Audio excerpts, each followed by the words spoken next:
we've been able to get to where we've been. And for me, it's just like I never really dabbled in that too much, never really quite frankly cared, just because I was so focused on building the brick and mortar gym business literally from day one. And I think it's just one of those things you wake up and there's, you know, 11, 12 years go by, and then some people start to ask, like, how did you do all this? And of course you have some deeper relationships that you've nurtured over the years, and just being, again, sticking to your values and treating people the way you want to be treated.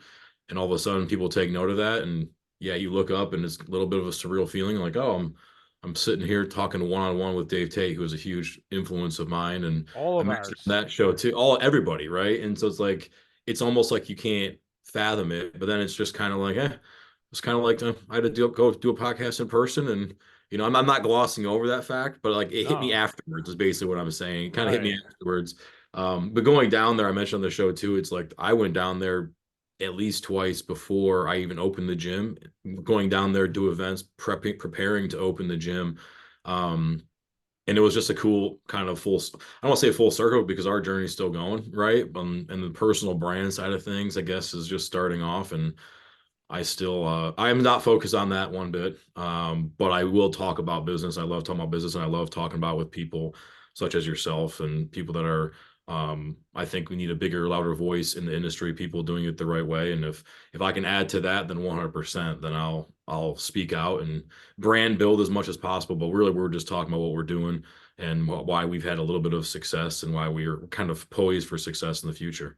And it speaks to, you've seen this. I saw Alex Hermosi post this, but he's not the first one to talk about it. But a great product, if your product is awesome, people are going to talk about it. And just people quit on that, I think, too soon, or they'll sacrifice. And you brought it up on the Table Talk show, is that you live in Grand Rapids, you're from there. Hmm. And I've known this from being in masterminds and being buddies with you. You are relentless on the food that you're serving in your Hmm. gym, the food being the training. How do you not get distracted from that? Like, because, you opened and you had some early on success. You guys, were 7-figure gym. You know, you're making relationships with a lot of different gym owners and things like that. How did you stay so focused on continuing to grow the brick and mortar, maybe when some other opportunities were presenting themselves? Yeah, I think that's a really good point, and to speak to the food quality, right? Again, I was just like you were, a training nerd. I couldn't get enough of it. Um, and I think by doing that, you start to go down the rabbit hole of obviously training and coaching, and then you're like, oh man, like that'll get you pretty far. That'll get you pretty far, especially early on. And especially for me at the time of, again, I opened that gym when I was 20. I opened the business when I was 24, and all I wanted to do was train. I didn't necessarily, it was almost ignorance is bliss. Like I didn't want to learn sales or marketing. I just wanted to be in the gym and train and create a great experience and a great environment. And you're 100% right. Product first will carry you, not just in the beginning, but also long term. Because even now we're focused on that because Mm-hmm. we're doing it at scale. But I think it's just the focus of, hey, I want to be the best at this. The more you learn, the more you realize you don't know. And the training taught me that. Being around other great coaches and mentors taught me that. And you can see where they're having success, but you also can see what path you don't want to go down. And so I was just always really guarded and reserved with that. I think a constant growth mindset, right? We get always a white belt, right? Always a white belt mentality. That's kind of, I've always kept that. And I think the biggest thing for me is just that it keeps your ego in check.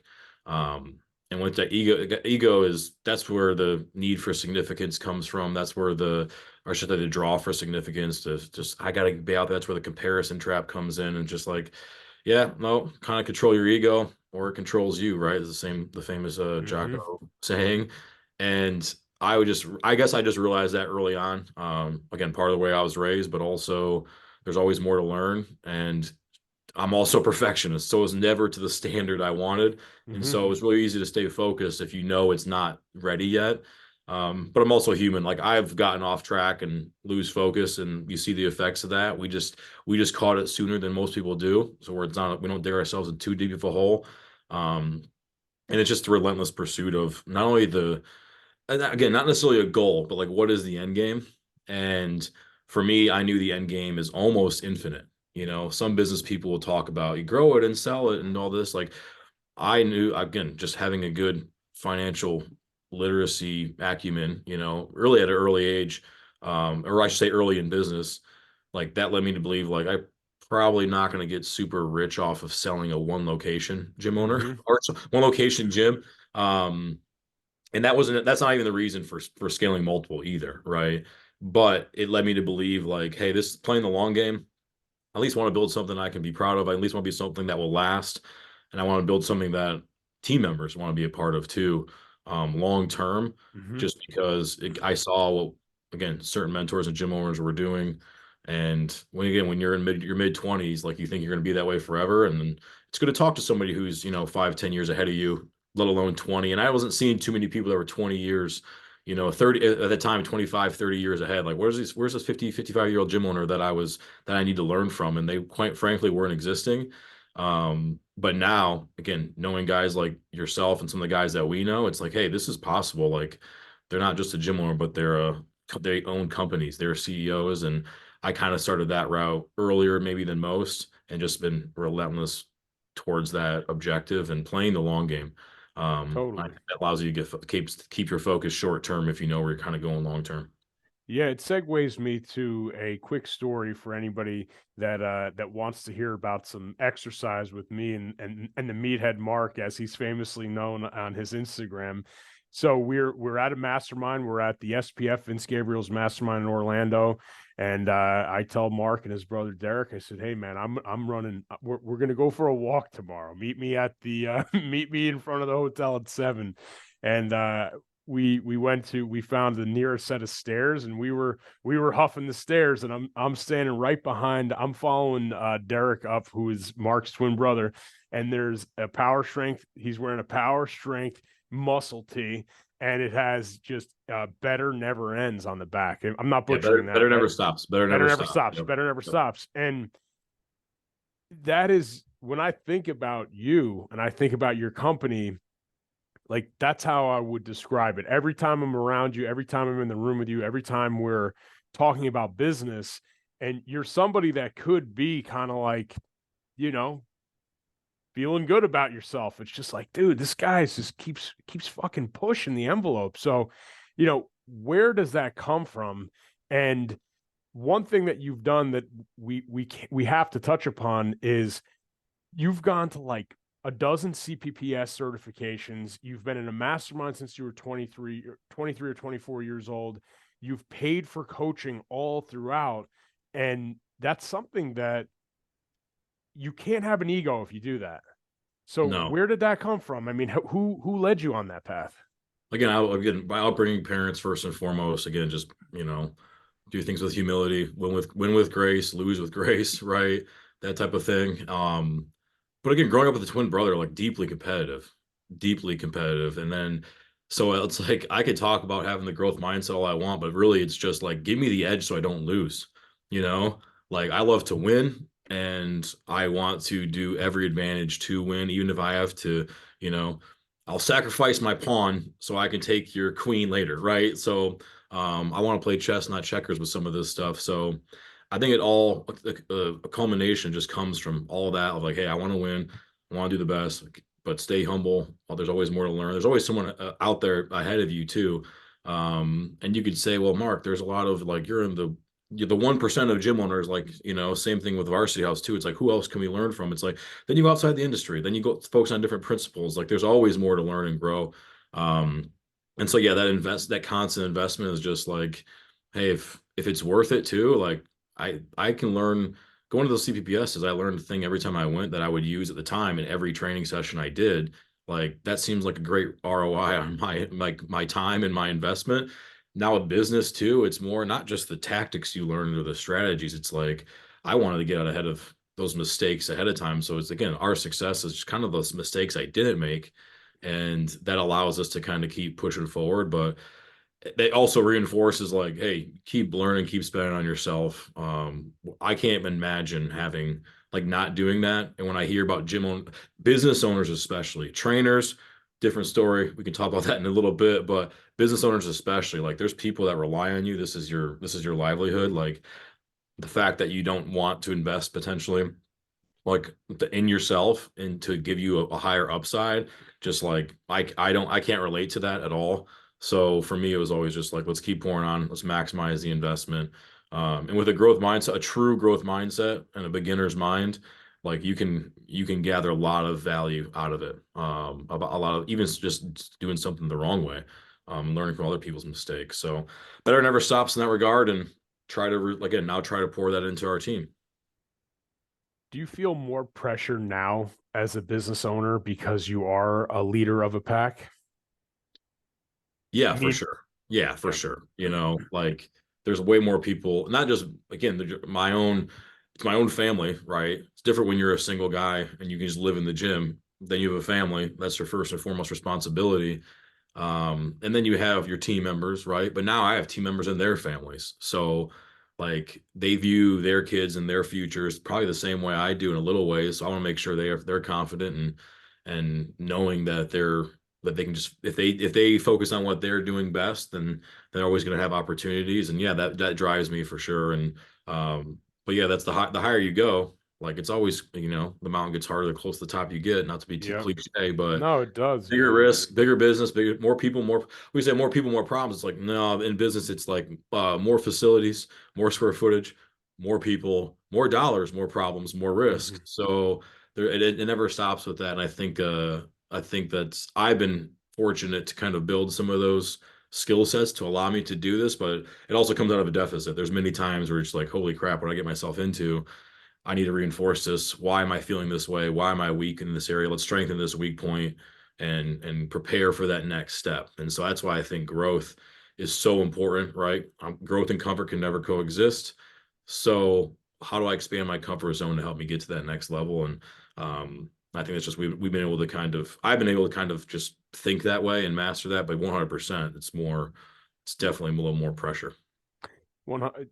Dude, that's so well said. It's awesome, and it really it comes back to um, you're super data driven, and something that people are listening have to understand about Mark and the size of your business. You think about 30 team members, 4 locations, and you've done this with the same model, right? Sports performance and small group personal training for their parents, essentially.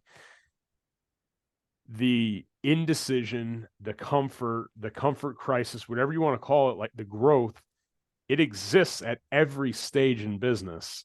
And now people might see and be like, man, it must be easy to be him. He's got all this, he's got money, he's got time, he's got flexibility, he's got freedom, he has a staff. But you said it, the pressure's more now than ever before. Quite frankly, I do more in less time now than ever before, Mm-hmm. right? Which is a something I've always tried to do, to be efficient and all that. But like I'm a very obviously detailed person. I like to think things through, not indecisive. I think indecisiveness is a sin, but to be able to like truly focus on the strategy and what matters and make a decision and go. But I like to see the whole board for sure and see ahead a little bit. And yeah, I'm working harder than ever before. And you're right, you could just sit back and relax, but we have the job's not done, the job's never done. So it's like, how do I integrate this? How can I think bigger, but also integrate this into my, where I'm at in the stage of my life, but career, of course, too, but also what does the business need from me? And that's why I'm working more so now than ever before. I know it's not going to be forever, but we wanted to make some big changes. We want to add a department. We wanted to, elevate certain team members. That takes a long time. And I Mm-hmm. think just because we decided we're going to do it, which is ultimately kind of the toughest thing to do sometimes, the real work begins when you have to implement it and you have to be patient. And sometimes the bigger you get, these changes that have to align, the more people involved, it does take time. And that's where you have to be patient. And that's why the data is everything. You're right. I love the line that data dictates decisions. I added to that a little bit. I added data dictates decisions, development, and direction. So not just development, it could be development of a team member, it could be development of a program or a revenue stream or whatever it is, or a system. And the direction is like, what's the data telling us that we need to go? Like, do we want to focus more on this revenue stream? We want to focus more on this. And sometimes like if you're in tune to that data, like the decisions will be made for you. And I think that's where a lot of gym owners go wrong on the data side of things. But not to go off too much on a tangent, but No, it's great. the data I think is everything with that. But yeah, it allows me to know if we're on track or not for sure. But also with my own, like I know in the next 3 months probably where I'm going to spend the majority of my time, barring uncertainty and reactivity. But you have to build that in. I think people will get frustrated when they don't build in the uncertainty, and especially as a business owner, like it's like, well, I'm very optimized. My days, I'm very super productive. I'm like, well, have you built in buffer time to be reactive? Have you built in some uncertainty so where if Hmm. it does happen, Because that is business. you can still feel productive. Exactly, you can still feel productive because that's and I've been that way too. It's like you do these great things potentially, you hit some metrics, you hit goals, and you're still not satisfied because there's a couple lingering things you didn't get to that quarter. And it's like, yeah, but you didn't plan on doing this X, Y, and Z. You didn't plan on this staff turnover. You didn't plan on this opportunity coming your way. So like give yourself a little bit of grace, but also keep the things in mind. And one of our other sayings is do what matters, right? So if I'm focused on what matters, then everything else should be aligned. The tough part is obviously growing a team, getting them to understand that too. And I'm not just growing a team, but now I'm at the stage of developing other leaders, um, multiple other leaders, and so getting them on the same page to really help us ascend to the next level. Because I cannot do that without them. And I'll give them props all day long for the work that they've done and the growth that they've shown and just the hunger that they have to do that and to come along for the ride. But that's the thing I think is the patience that most gym owners don't, the patience and grace that they don't allow themselves to have. And that's coaching, right? 100%. Like that you've had that skill, and most people do. When you talk about, like, if you start, you start a real company and you have team members, if you've been a good coach to others, you have the skill set of communication and patience and the repetitiveness of teaching, a high school kid. Like, it never happens like that for most of Yeah. them. It's the repetitions, and Yep. it's them gaining confidence. And all of a sudden you could see a light bulb go off. It's the same thing with a team Hmm. member. Yep. Talking about data, you and I spent some time together. It was years ago, and I remember like going out to eat and talking to you about some metrics and things like that. And just we scheduled some calls, and you helped me tremendously. I was like, man, I have to send our business leaders. So I believe it was a year or two ago, we sent Adam and Mike out to visit, and they came back and they had one of those light bulb moments. Hmm. And our scorecards have forever been changed. So For thank you sure. for that. You're welcome. It was an investment into them to see the bigger picture. What what advice, we could geek out about that all day, and I know you would like to, but I want to redirect the conversation to Mark's talking to 24-year-old Mark and Dan about the numbers they need to be focused on. They're a startup gym. They've been going for a couple of years. They got some clients.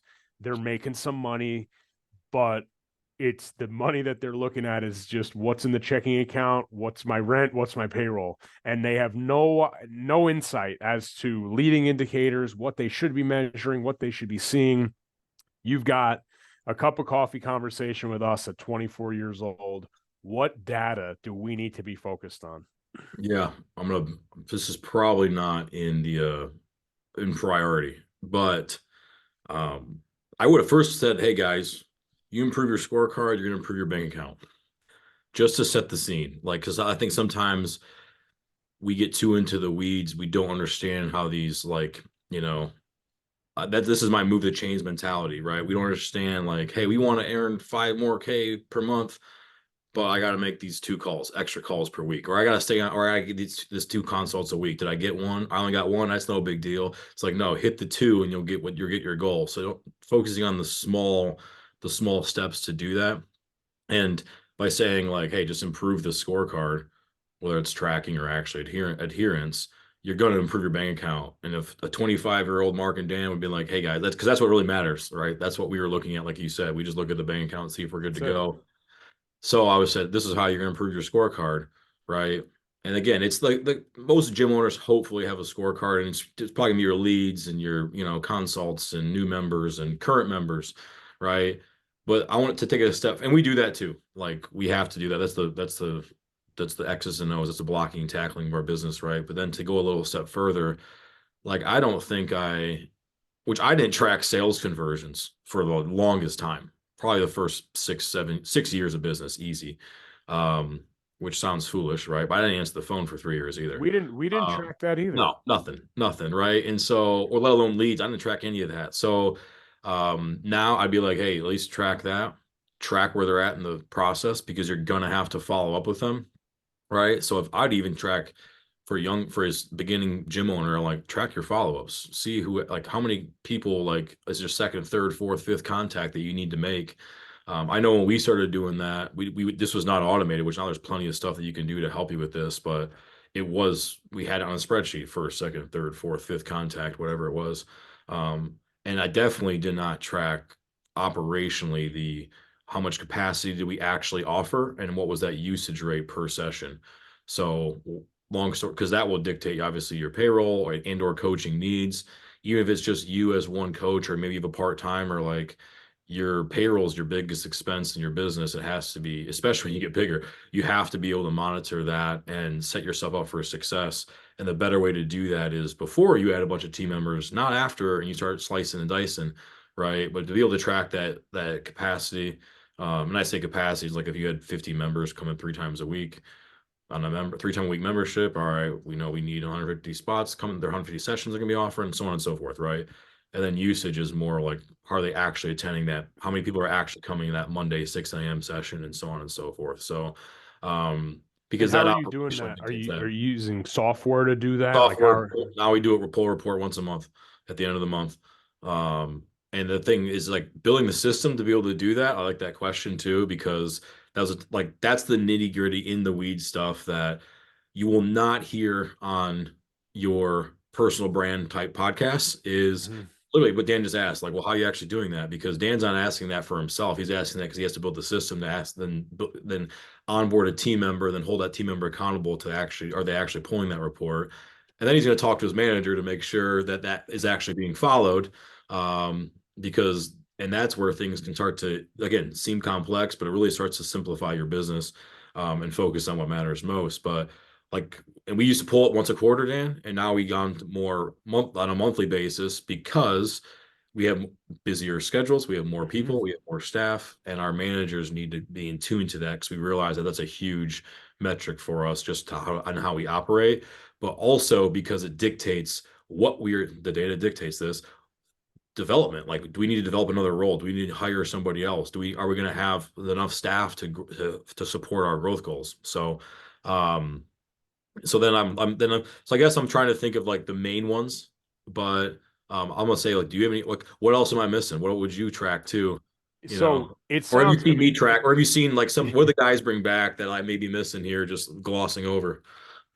I mean, the now we have it in where we're at. We have it in subcategories. So we Mm-hmm. have adults and athletes. We also have what they purchased. We have attrition per week and where we're losing members. Mm-hmm. So it's gotten pretty detailed. And it's I'm embarrassed to say I don't even know how Excel creates those percentages, but Yeah. somehow they Yeah. did it, and I Yep. just have it on my computer. And I think about it, it's like you said it, and I'm almost embarrassed saying it out loud. Is man, we did not have any real software support until probably 2017. Mm-hmm. And we had been in business for a decade already. Yeah. Joe had started in 2006. And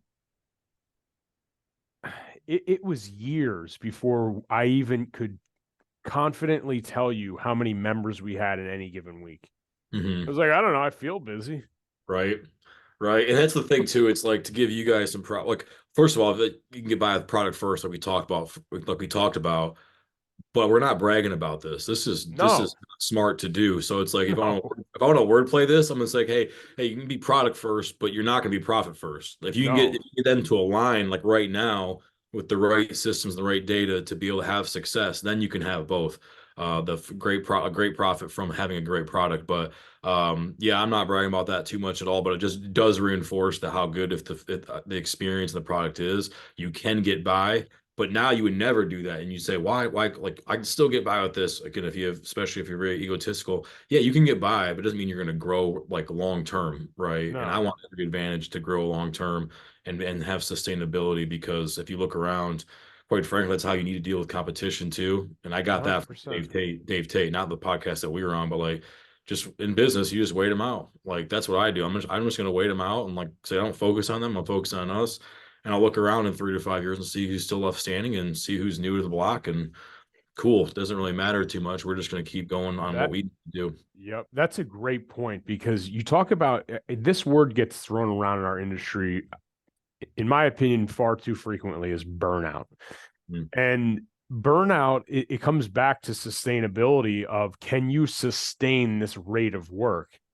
And at the time that I'm talking about, 2015, 2016, the feeling of burnout was ever present because we were working twice as hard Mhm. for a result that could have been had if we just were a little bit more detailed and dialed in. You get into business, whether you're a trainer, gym owner, whatever, it's like you shouldn't have to work 80 hours a week in one gym. No, You no. should not. And if you are, it's because your systems stink. Yep. That's the power of the mastermind too. So also like think about this, to give you and Joe credit too. Last year, the guy, it was a year ago. The guys came up about a year ago. You guys are 13, 14 years in business. And from our mastermind, seeing some of this stuff, having the humility to say, hey, these guys, he's dialed in with some of this stuff. Let's send our main guys who are experts, right? Adam and Mike are like not beginners. They are veterans in the industry, great professional people, to go up there and learn. And then what they do, it's like they come back and it changes your business. But And they did also, it. in the Yeah, power of the mastermind too, is like just if you Dan, if you got up in front of the room and said, I'm working 80 hours a week, and when we've seen guys do this, it's like, well, why? Like, why are you doing that? Like, that's not the goal. That's not a badge of honor. If not at anything, all. that's worse. Like, you're not going to fool anybody who's been there, done that with that, especially now. Like, yeah, what are the systems? What's going on? Like, and that's where again the data too. We're not just talking about scorecards and spreadsheets. We're talking about the schedule, and the schedule is Hmm. the holy grail of your business. And I give like I'm hitching my wagon to that more so now than ever before, especially when we're doing it in mass at multiple facilities. But um, I just wanted to touch on that, and just to like to understand of like this doesn't end, this doesn't stop. Now you need to get inspired by people that are doing, even it's not, maybe it's not overall, right? But hey, this one area, and that's what you do when you get a little bit bigger and have been in this game a while too. They're doing this a little bit better. Let me invest in that. Let me help my team develop in that. How can I scale their experience, scale their investment, make this ROI a lot faster, but also longer term. And that's how you build this great business, and this great thing that you guys are doing too with scaling these other facilities and all that. But that it comes from that internal wherewithal to like, if you want to be closed off, here's the thing: if you want to be closed off and he didn't want to invest in it, or if he didn't want to have his ego got in the way, maybe you don't have the data you have No, right now to make definitely better not. decisions, and now you're more stressed out. And forget the profit, forget the bank statement. Like, you're probably just working harder, you have more indecision, and you're probably not enjoying the business how you should. Definitely not thinking about the fun stuff, right? So that is 100%. freedom. The data is freedom to what we can do and deliver. 100%. And speed is everything. Mhm. Speed is everything. And your ability to move quickly at at scale. I mean, you've brought it up, and you brought it up on Table Talk too, but economy of scale. People hear that, and I don't know if they're really sure on how that applies, especially if it's in one location. You take a look at, let's say you have one team member or two team members, and you learn something together from another expert. And I say together, you literally shut the gym down for a day and you go Yeah. learn something. The speed velocity is that you're all learning it right then and there. There's Mhm. no communication lines that get blurred. It's like, okay, we learned that thing. We're going to do that thing on the car ride home or plane ride home. We're going to talk about how it gets implemented. And on Monday, Mhm. bang, that thing starts. Yeah. So you're, instead of coming back and teaching it for a week, getting buy in for a week, and then starting it, well, shit, I'm already 2 weeks ahead of you. So Yeah. I got three guys focused, or, you know, three team members focused on this one thing. I'm 2 weeks ahead and speed Mhm. wins. So speaking about that, we've been talking a lot about our teams. And what a question that I'm sure you get frequently, whether it's in an interview process, an internship process, you know, questions that you get via email or DM or whatever, is do I need to be an owner in strength and conditioning to have a career? Yeah. I'd love to get your take on that. Yeah. Um, the absolutely not. I don't think a lot of people are cut out for business. I don't think they're gym or not. I don't think they're cut out to be an owner. Not saying, and some people are, right? And it's just like, well, how do you figure it out if I don't try? But I think in fitness, especially, it's just like they're not sure of the options. I was the same way. Like, I thought all you could do was be a college strength and conditioning coach if I wanted to train people, right? To make a living at it. And then, like, you didn't really know about the private sector. And now with online and it's so easy to start things, right? Hmm. Um, there's more opportunity than ever before, but I don't know, the work hasn't been done. The expertise needs to be accumulated, but not just from an expert information standpoint.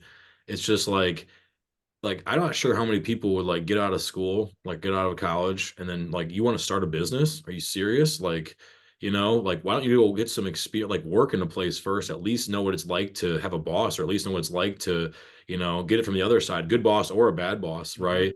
Like that experience is invaluable, and I think a lot of smarter people than I said the same thing of like, hey, go invest in yourself, get the experience, good or bad, build that early on, especially in fitness, and then go and then decide what you want to do, because quite frankly, that's and then they think it's a challenge, like you can't, well, of course I can do it. It's like, I'm not challenging if you can do it or not.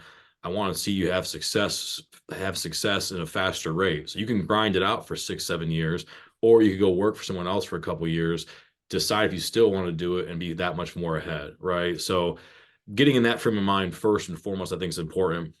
But then also it's like, you can still be in fitness and still make a great living, especially now. Like, we know guys like myself included, you guys, like, hey, by the way, like, you can earn this, you could work this schedule, you could have this responsibility, you could basically, like, you want to be in fitness to help people, like, this is how you can help people. um what do you enjoy most? I enjoy working with people. You like some sales? Yeah, I like talking with sales. Yeah, I like training people. Great, let's keep doing that, because the second you're a business owner, like, you get to start thinking about skills and things that you probably don't enjoy doing as much.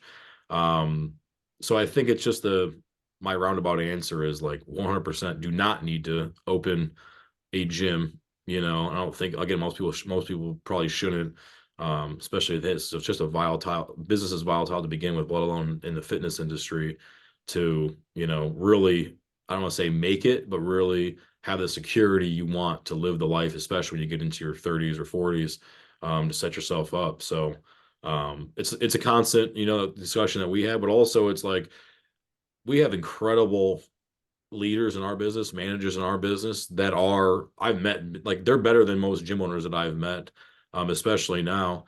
And like, but there's no desire to go do something on their own, because why would they, right? Right. Um, why would they take that stress? Why would they take that insecurity? Why would they do all that when they're in a great position to continue to build forward and do that? Which that's why that's motivating for, if you do have a gym and starting to have a team, build a great business that they can be proud of. Don't be stuck behind. I always say, don't be stuck behind a parked car. They want to be going somewhere, Hmm. right? So that's why, as an owner, it's even more stressful or motivating to learn, get better, speed, of which Dan was talking about, having a clear vision, providing a platform for success where they can see that long term. Then you can keep a lot of great people, because the burnout in our industry is what, a year and a half, year and a half, A year, I think. technically. I think I always say burnout, the turnover. Burnout's the number turnover. one reason for that, but like turnover. But people get burned out. Here's, again, we can talk about burnout all day long too. It's like they get burned out from lack of confidence doing something. Primarily, it's not just, we think it's the schedule. It's not just the schedule. That does play a role for sure.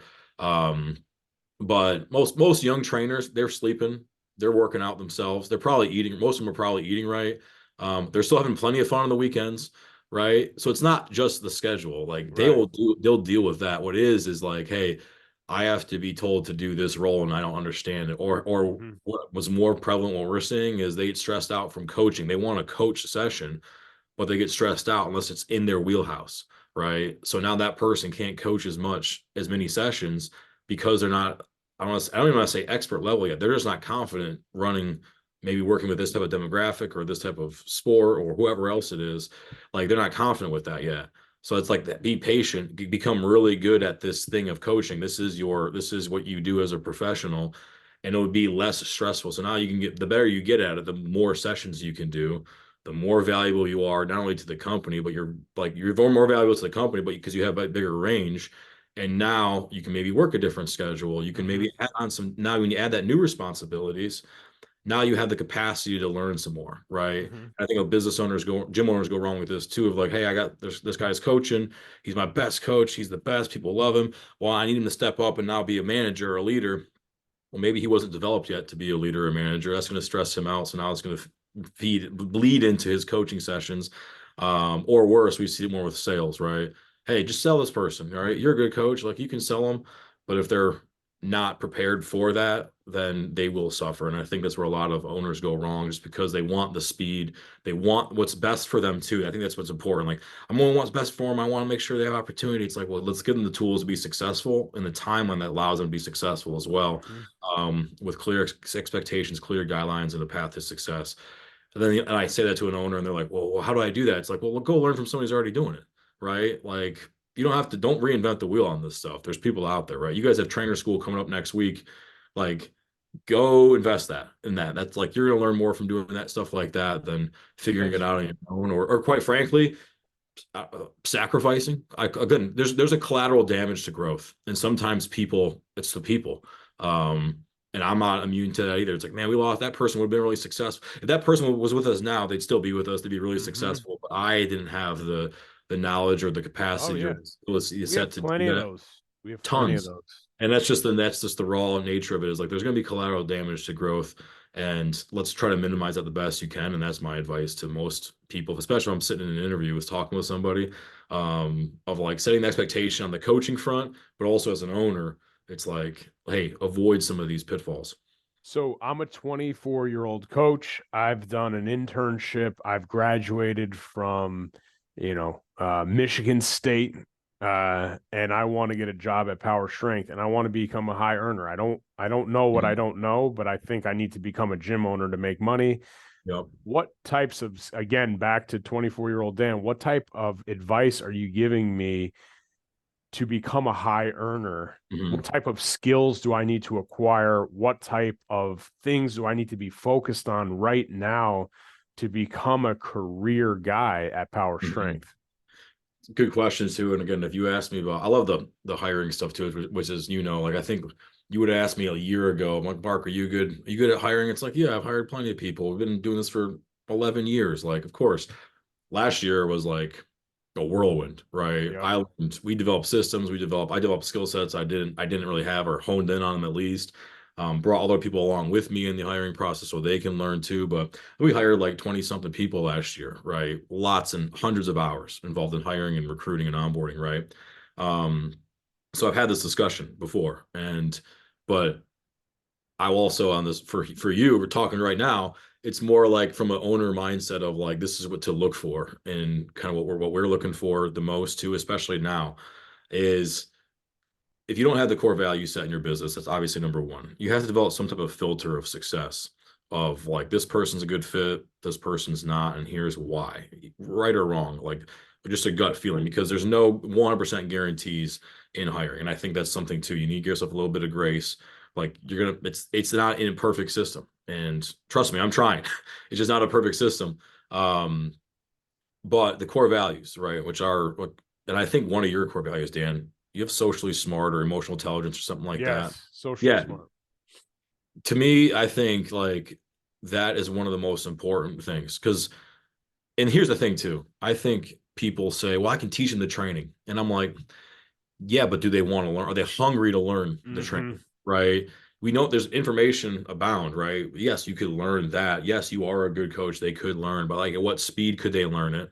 Right. Are they hungry to learn it, or are they going to be impatient? So, skill of the job, right? Or they have a passion and a skill for the job? Do they love to be in the gym? Do they love to learn? Obviously, number one. And then, but also like a close to, which might jump it, is like, are they socially smart? Like, and socially smart, I roll in like humility into that. Um, just because, like, to be socially smart, you probably have to be humble. Like, you can't come off like very arrogant. So, and if you have those two things, if you're socially smart and hungry to learn and then willing to learn at that pace, now I got something I can work with. Now I'm going down more of the X's and O's of the role and all that, because we have it where you can earn a pretty good living just coaching, but we know long term that's probably not the best bet to have somebody, nobody in our business coaches 40 sessions, right? Nobody really touches 30. So we have it if somebody wanted to just do that and they were built for that, we have that option. But we say we want everyone's mastering that craft. Like, if you become a better coach, it will help you later on. So it's like, how quickly can we accelerate your rate of learning to become that quote unquote expert coach, or good enough in a business like ours to have success, right? Because so much comes from being on the training floor, as you know. So much come like, they not only learn the business, but they learn the clientele. And if you can learn the clientele, now I can teach you a sales structure or a process or a flow, just to kind of guide them through it, right? And then if you really want to expand or have like help the business too, so you can get into sales, of course. Now it's like, if you really understand your product, you understand the marketing, or sorry, you understand the messaging and to your client, you understand your avatar. Now you maybe can dabble in a little bit of the marketing as well. But so it's like sales, marketing, and then management. So if you can do all that, now you're ready to be a manager. If you can inspire some followership, if you don't mind the confrontation, if you can hold people accountable, if you're setting the example yourself, if you have some self-discipline Mhm. and you know the business inside and out, now you can be a manager and you can be a driver of a location. Do you think, just backing up, and it was a note that I took down, and this is really a selfish question for me, knowing how many reps you've gone through with the hiring process. Do you believe that humility can be learned? Is that a learned skill? Can being socially smart, is that an innate quality, or can that be learned? My quick knee-jerk reaction, tongue in cheek, dealing with business, it's like, I think it can be learned, but it's like, how long do I what's my tolerance level for them to learn it, you Hmm. know? And so, do I want to put enough effort and energy into doing it? So for example, we've had longtime team members, like, they're what they do well outweighs some flaws, right? We're all human. And I'll say the flaws, weak points, or just like things that we have to work around and get better at, right? So if I say, hey, you got to work on this, this is holding you back, like where you want to go. If you still have the same level in a year, like if you don't focus on this, it's going to hold you back from where you want to go. Like, let's work on that. Are you willing to work on it? And they say yes, and you have that rapport with them, and they're going to do it, then fine. And I've had that, and I also had it where people like are unwilling to learn it, and so that's eventually they're going to tap out, and eventually if becomes too much of a problem, something's got to change. But now off the rip, off the cuff, like there's certain things like we just can't have from the start, right? Hmm. If someone's not willing to learn, especially when you're dealing with people that we have on staff, and like, again, we're at power strength. Like, you're not just gonna like we're not gonna let you like you the you're gonna if you're not up to par, especially like even a coaching a session, right? Now the members aren't gonna want to train with you because the gap is so large. Even if you are like a nice to do type of person, like they still want what They like know. the gap can't be too big. So you have to come in like ready for that. And we have our system to help people obviously close that gap, sure. But yeah, I don't know. I'm not willing. I think yes, they can be learned. I've seen it be learned um in a few people, but I'm not willing to wait around too much anymore, just for I like a little swagger, I like a little bit of arrogance, direction in the right way. And obviously there's things that I do or like we do to kind of like see if that's going to be an issue, right? But at the end of the day, like if someone's arrogant and they think they're better off and they're not willing to learn at the pace and don't have enough patience to learn it, then no, I'm not going to mess with that, because it is such a huge limiting factor. It is Yeah. such a roadblock for most people. They can't get out of their own way because that lack of I would say the lack of humility, right? Like, it's the things that we warn against, especially now. Like, if they're not humble, what are they going to be doing? They're constantly comparing. They're constantly Hmm. their nose in their phone or seeing what else everyone else is doing, and they're constantly never going to be satisfied with where they're currently at, maybe in your business. And it's like a gateway drug to other Man, it's know, so true. We one downfalls. of our number one, our first core value is being hungry. Second is humility, Yeah. being humble. So we have baked that into our hiring process where right now, um, just hearing you go through so much staff turnover and things like that, and just hiring for roles and things and growing. You're in a growth phase where I remember talking to you like, dude, I have like 20 hours of interviews in the next 2 weeks. I'm like, 20 hours of interviews. So we really went back and we said, what does our recruiting pipeline look like? We need to strengthen this, and it has to represent our values as a company. So it starts with that phone call. Phone call goes to in-person interview. In-person interview goes to, and this is where we lose people that we think are good. It goes to an unpaid shadow morning or afternoon where it's 3 hours where we're Mhm. expecting them to come in for nothing and assist on the floor. You can tell so much about the Mhm. person's reaction to us even asking to come in. 100%. It's like, is it paid? Uh, like, does it need to be 3 hours? People that are checking their clocks to see if they can leave early. Like, dude, for us, that shadow day, we have lost people before it's even happened. And I'm Hmm. like, man, this person was going to get hired, Yeah. Avoid you the know? mistake. Avoid the Yeah. mistake. And that's where So, like I'm still heavily involved. I've removed myself from a couple steps now, of course, um, just because of the volume that we have, and we have a role for that now too. So, but you're exactly right. We have a similar structure just to kind of see if that happens. And I do like I like we have them shadow, but I do like having it structuring it the way you just said too. But everything's a test. Like it's all an interview. Like I'd rather spend an hour or two to make sure we don't hire the wrong person, Um, just like you did. Like, oh, we went through three interviews with them. We asked them to shadow and they pulled themselves out. When we were high on that, it's like I don't get too high or too low. I know. I mean, right. I'm not getting married on the first date anymore, which I like. That was one of my problems. Like Yeah. because I'm people think I'm a pessimist. I'm like I'm not a pessimist. I like premortem thinking, which is we can talk about that in a second. But I'm optimistic about our goals. I can see what this role would do for the business. I want to fill it, and I'm well intentioned. Maybe they aren't.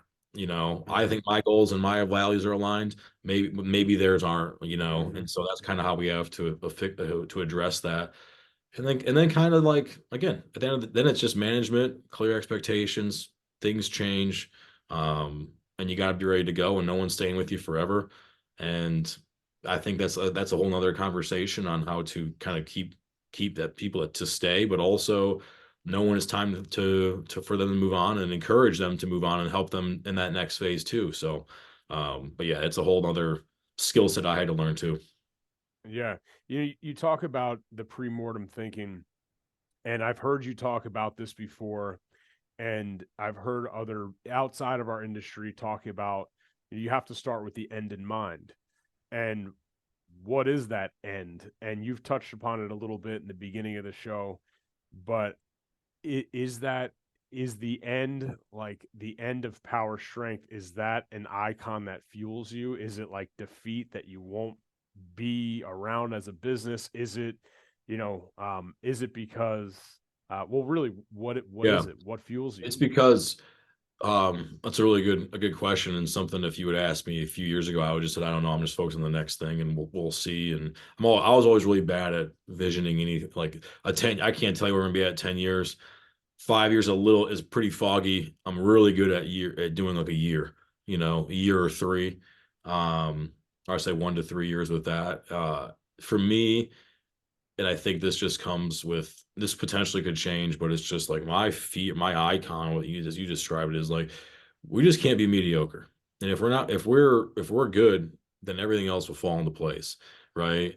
And that's what fuels us to this day. Like if we're gonna make another location, then if if we're going to make a fifth location, then our other four can't be mediocre. And then as we transition, it has to actually raise our standards need to get higher and our expectations need to get higher and our patience with stuff that doesn't like what we tolerate needs to get tighter, right? And what we don't tolerate needs to get more, tighter as well. So we just can't be mediocre, right? And I think if you have that, you know, especially in the service-based business and you're constantly focused on the product and but the mediocrity kills me, right? RIP mediocrity. That's on one of our shirts too, and something that we've had that for years, you know.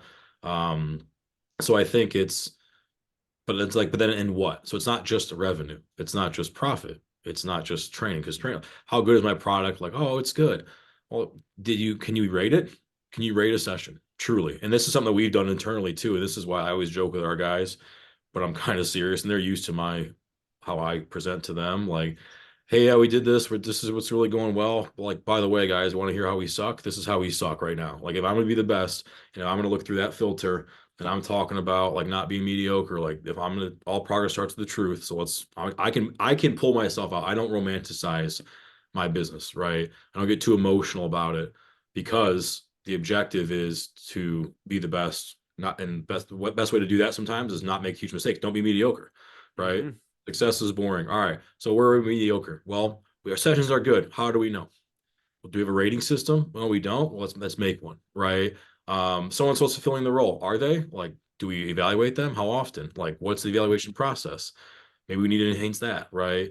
And then obviously little scorecard metrics, but you can kind of see where I'm going with that, where it's just like this area could be improved and better.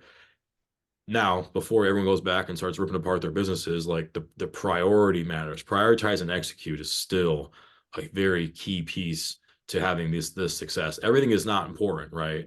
Um, so we got to identify what is important right now for the current context, current stage of the business or the team, whatever that is, and then go. That's why I think there's obviously ebbs and flows of business. We're always in a constant growth phase, but growth doesn't always happen at the same rate, right?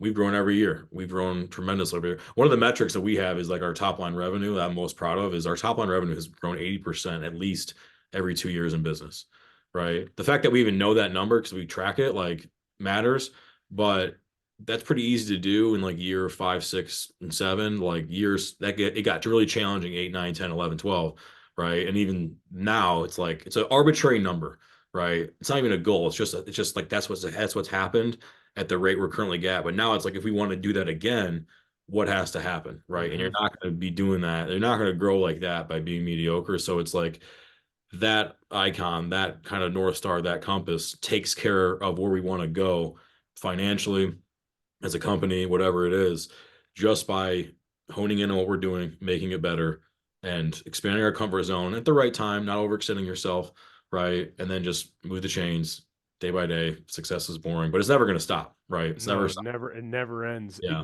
You brought something up, and you speaking about this and creating career opportunities in the industry, and we're trying to do and doing the same. It's good for the industry as a whole because Mhm. people are seeing that, hey, I can have a career in the private sector. And I know one thing that fuels me is growth. It is, but it's also staying power. Mhm. And you brought something up, and I want you to touch upon it a little bit, really selfishly for me, is like, hey, power strength's around for another 20 years. Do you think you'll be able to have coaches or people that are within the business that are with you for the whole journey? Yeah, 100%. Yeah. To be. One was my twin brother. I'm looking out for him for sure, right? Right. Like, so I take that towards, and I've had Sky with me for almost 10 or 11 years, Brian with me for 7 or 8. Like, I had Steve with me for 6 or 7. So it's just like these guys that are like, yeah, 100%. And I have to kind of like, now, like, would I grow just to have that happen? No. But because I have to align with what I want to, and Mhm. it has to be done at the right rate and whatever else. But the opportunities, there's always gonna be opportunities, whether that's depending, but I tell them there's always gonna be opportunities, but you have to be willing to develop the skills to go after those opportunities, right? They can't like so I'm constantly developing them as well in their mindset as well, the same way I did my own of like you will stall out if you have a weakness. Doesn't mean you need to become an expert in that right now, but just eventually know you might have to develop something else if you want to go to that next level. Now, if you're good where you're at, then that's good. Let's refine it. Let's keep going. and keep doing what you're doing. But to keep climbing, you're going to have to do that. So, for example, say you got a young trainer who wants, like, hey, I'm in it, I'm committed, right?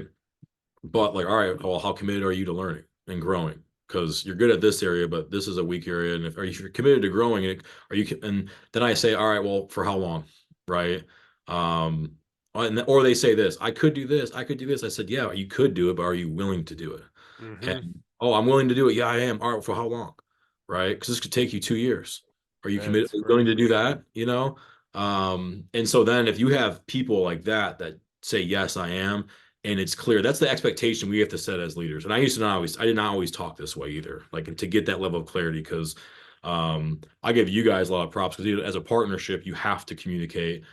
With me, I could just keep a lot of stuff bottled up and just make decisions without even really talking about it, right? So with more leaders now, I'm recognizing that you have to communicate a little more clearly with that. And I used to not do that. So, but if they sit there and they say yes, yes, yes, and then it's like, great, now they have this habit. I can build something with those guys, and I have them, Yep. and I have them. That's why I could confidently say, yeah, 10, 20 years for sure, It's awesome see though, what because happens. I mean, I'm sure it's been done, and there are some, industry shops that you definitely see some of the same faces for a long time, but Mhm. it you're a trailblazer, man. I mean, Yeah, that's it's something that is a real rarity right now. But hopefully we're set to change that and for change sure. the expectation, because as we continue to raise the bar, it helps it's not it's helping everybody, Yeah, because part of it is it's always been seen as a hobbyist type of career or job, yeah, and hopefully we can help to change that. So, in terms of the industry, good, bad, indifferent, what do you see? I mean, I know you stay in the now. You're super laser focused on yeah, the next year and 3 years. I think very similarly, because I yeah, enjoy the work, as do you. But when you step back and you take a look at software, AI, growth, private equity, what's the good and bad in all of it? If you were to look at it as a whole, what do you have any predictions? Any yeah, glass ball thoughts? yeah. Number one, I always think, like, there's lots of, again, the relationship piece, the interpersonal piece, people are people, the connection, the human interaction. I think there's always gonna be a need for that. There'd be other things to kind of supplement that. I actually, if anything, it become more of a rarity. And I think become valuable, which I think potentially could even be even be more of a premium. I think you could even sell it as a premium. Now, I think that's important to note, because your staff members that are doing that, or you yourself doing that, you have to, like, you can't just be good X's and O's trainer. You can't just know some nutrition information. They can get that anywhere. We have to really, that's why I'm going back to, you're socially smart. You have to develop those skills. And if you can do that, I think there's always a need for it. Um, I don't think there's a need for mediocre anything. So if someone's mediocre or service or business, or his trainer's mediocre, like, they're not going to last. So that doesn't change. That's the same it was 10, 20 years ago too, right? Industry wide, I think there's a lot more fitness, especially, like, people, the younger generation recognizes that a little bit more. So in 10, 20 years, when they're the over 40 crowd, right? It could potentially a little bit differently, but they're still human. They're still gonna have negative behaviors. They're still gonna have, poor habits that develop over time. Like, that human nature isn't going to change. It potentially could probably gonna get worse, because out of convenience and not having to do anything hard or challenging. So being in fitness, working with people, I don't think is going to change. If anything, it's going to be better and enhanced, because they're more educated and aware of it. 10 years ago, educating a 50-year-old on why they need to strength train, like, that was a challenge. Now, hopefully, they have that information. Now it's just about habit change and accountability, and providing a fun experience for them to go do that. We have that now. Like, we have people, again, with huge gyms in their basement, but they can't do it, right? They want that connection. They want that accountability. I don't think that's changing.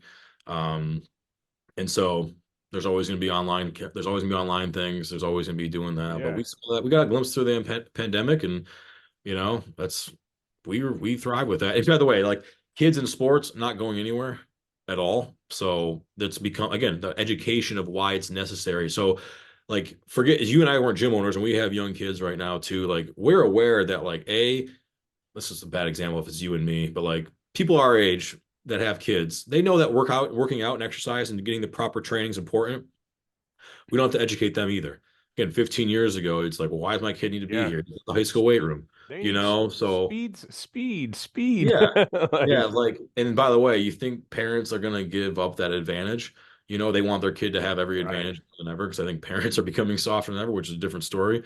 We need to, but then we also need to cater to them too and give them the skills to be strong for their kids. Like, I don't think it's going. It could look differently, but there's lots of opportunities for the future. That's why I'm super excited about it. And I'm also super excited because I think the private sector, look at the guys that we know and all the good that they're doing. And the better they get at business, the more they scale, the more lives they're impacting, which is exactly why Mhm. we're doing this. And I get to do this in my hometown. I have no desire to do it anywhere else at this stage.